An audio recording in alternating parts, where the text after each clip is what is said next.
Good evening, everyone. I'm Sam Wright. And I'm Cordell Wright. Brian and Andrea will be back on Monday.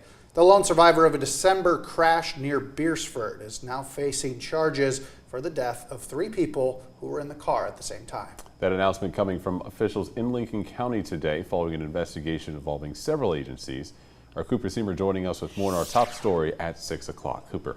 Sam and Cordell, Lincoln County State's Attorney Tom Wollman says Hayden Hall was under the influence of drugs during that crash on December 9th. Now Hall could spend the rest of his life in prison. One of our Lincoln County grand juries has returned an indictment against Hayden Hall for charges to include murder second degree and manslaughter first degree and ingestion of a controlled substance, benzoyl or the metabolite of cocaine.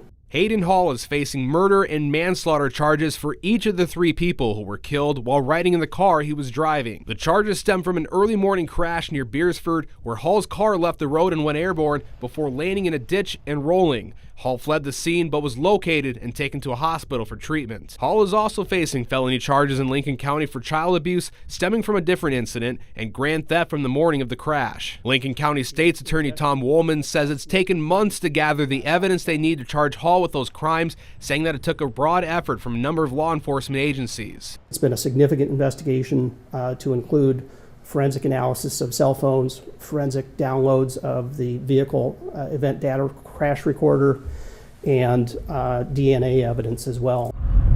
Wollman says in total, 7 different law enforcement agencies have spent the last 3 months or so collecting evidence and building a case against Hall. And ultimately, when we presented this case to the grand jury, we put that in front of them, and they arrived at the conclusion that there was probable cause to move forward with these criminal charges in question.